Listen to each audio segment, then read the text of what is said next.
బాబాయి అబ్బాయి ఇద్దరితోనూ రొమాన్స్ చేసిన ఏకైక హీరోయిన్ ఎవరో తెలుసా? నాటి రామానాయుడు నుంచి నేటి రానా వరకు తెలుగు సినిమా ఇండస్ట్రీలో దగ్గుబాటి వంశానికి ఒక ప్రత్యేక గుర్తింపు ఉంది.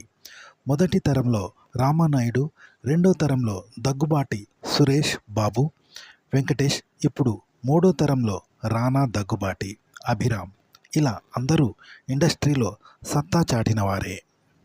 తెలుగు సినిమా ఇండస్ట్రీలో దగ్గుబాటి ఫ్యామిలీకి ఒక ప్రత్యేక గుర్తింపు ఉంది.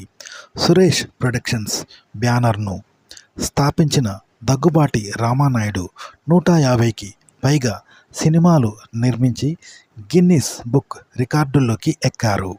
ఆ తర్వాత ఆయన వారసత్వాన్ని కొనసాగిస్తూ దగ్గుబాటి సురేష్ బాబు, వెంకటేష్లు కూడా సినిమా ఇండస్ట్రీలోకి అడుగుపెట్టారు.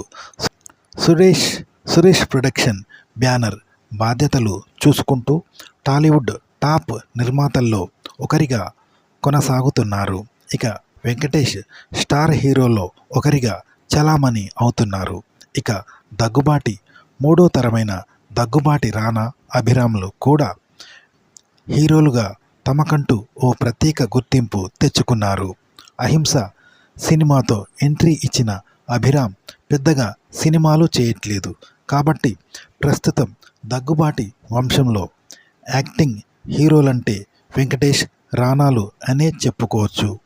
సీనియర్ హీరోగా వెంకటేష్ వరుసగా సినిమాలు చేస్తుంటే రానా మాత్రం హీరోగా, విలన్గా, నిర్మాతగా సత్తా చాటుతున్నాడు.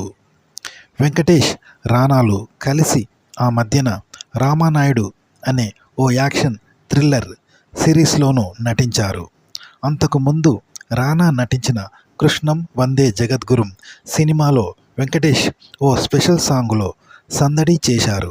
అయితే ఈ ఇద్దరి హీరోలతోనూ రొమాన్స్ చేసిన హీరోయిన్ అంటే లేడీ సూపర్ స్టార్ నయనతార అనే చెప్పుకోవచ్చు.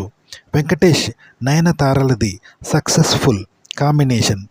వీరి కాంబినేషన్లో వచ్చిన లక్ష్మీ తులసిగా సూపర్ హిట్ కాగా, బాబు బంగారం మాత్రం యావరేజ్గా నిలిచింది.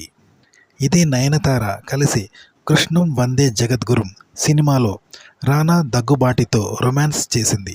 బొమ్మరిల్లు హీరోయిన్ జెనీలియా కూడా వెంకటేష్, రానా ఇద్దరితోనూ కలిసి నటించింది. వెంకీ నటించిన సుభాష్ చంద్రబోస్, రానా నా ఇష్టం సినిమాల్లో జెనీలియా కథానాయికగా నటించింది. అలా అబ్బాయి, బాబాయిలిద్దరితోనూ రొమాన్స్ చేసిన హీరోయిన్లుగా నయనతార, జెనీలియా ప్రత్యేకంగా గుర్తింపు పొందారు. అయితే టాప్ హీరోయిన్ అంటే మాత్రం నయనతార అనే చెప్పుకోవచ్చు.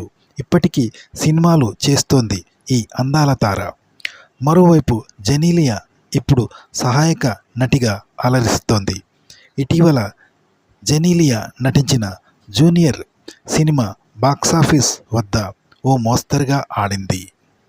ఓకే ఫ్రెండ్స్, ఈ వీడియో నచ్చితే లైక్ చేయండి, కామెంట్ చేయండి.